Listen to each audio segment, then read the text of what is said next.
Our motion is Islam is a religion of peace, and now to speak against the motion, Douglas Murray. He's a best-selling author and founder and director of the Center for Social Cohesion, also a citizen of the United Kingdom, a member of the Church of England. Until recently, you said that your study of the Quran, you said this in print, made you an atheist. That's right. I said Muhammad made me an atheist.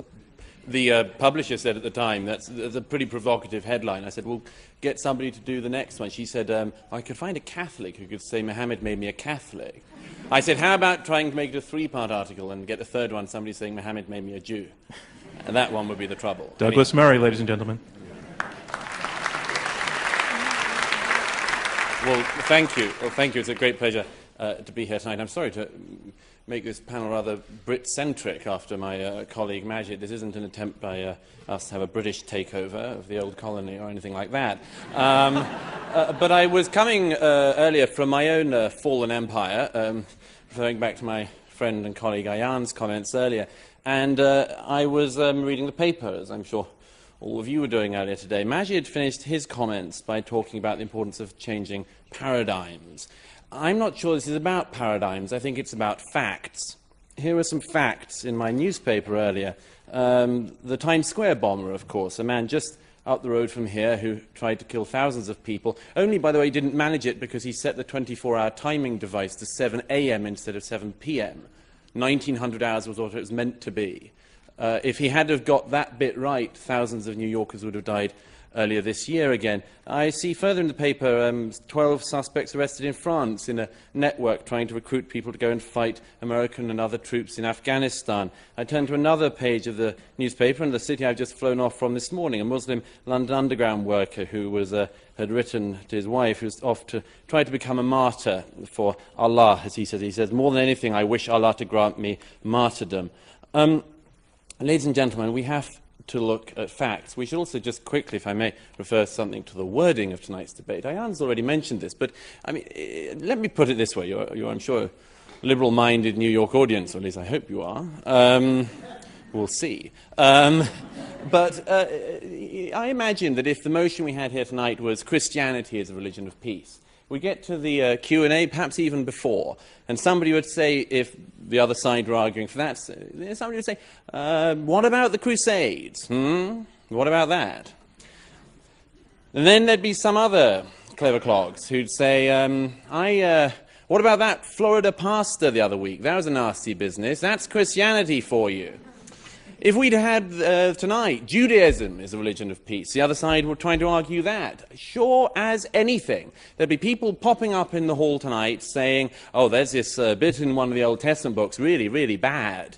All sorts of massacres going on. Why don't you talk about that? There might even be people trying to say that, the argument that Judaism was a religion of peace couldn't be argued because people would say, look at what Israel is doing, and isn't that a direct response, and so on. So let's not have a debate about Islam and whether or not Islam is a religion of peace without talking about the facts to do with Islam. It's an absurd situation we're in, where nothing that anyone does whilst being Muslim is any responsibility of Islam's. Yet anything anyone does whilst being a Christian or a Jew is responsibility of all Christians, all Jews. Let's make this as straightforward as I can. Take the categorization that eminent scholars like Bernard Lewis, Ibn Waraq have made. Let's say Islam is a very, very complex thing.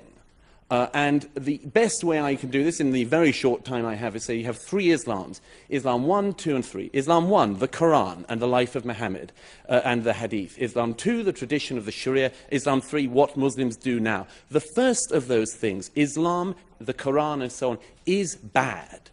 It is bad. There is a lot of violence in it. And what's worse, the peaceful verses are superseded by the violent verses. The violent verses also, sadly, are more numerous in number. Then you've got the life of Muhammad. Again, a bad man.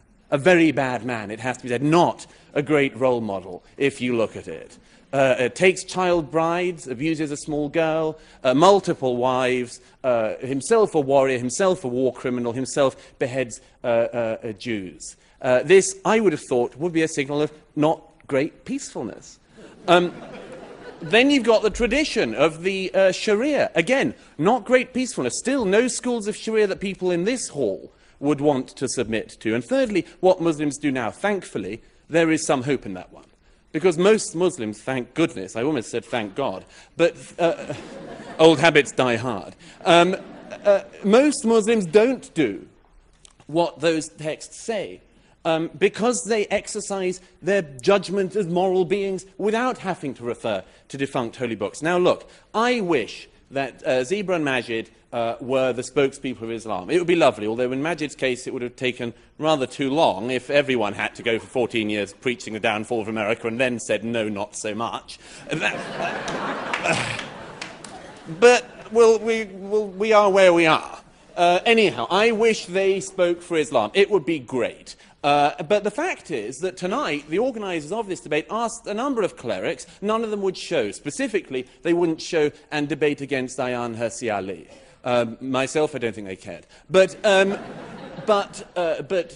it's very interesting that they will not debate. Time and again, the actual leaders of your religion will not debate this. And you're left with people like we have here. The reason why is, of course, is that the leaders of the religion show such terrible lessons. It is not a small thing. It's not, as it were, a detail. It's not like a wacky Florida pastor.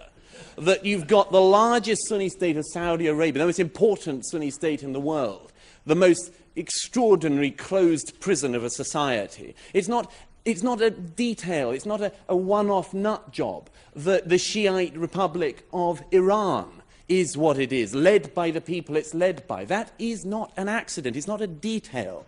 The thing that worries me is that although tonight we hear from the fellow panellists here about how Islam is a religion of peace, the fact is that the people who are making the decisions in the religion, the people who are preaching in the religion, the heads of that religion, people like Sheikh Qaradawi, who broadcasts anti-Semitic, the most appalling filth every week on the main networks, that is the faith that's speaking for you guys. I wish that, Zeba, you were on every week on Al Jazeera, but you're not. Qaradawi is. The problem is that Islam is an unstable component, as a religion, an unstable component. 1,000 years ago, the Mu'tazilites tried to reform the religion. They were wiped out. The fact is that Islam is many things, many, many things. But to say it's a religion of peace is nonsense. It's to ignore reality. It's to ignore very difficult but necessary facts, not paradigms, but facts. To say that Islam is a religion of peace is to say something based entirely on hope. It's to elevate a hope into truth. And I hope, as you all know, history teaches us that's a very bad thing to do. Thank you. Thank you, Dr. Smart.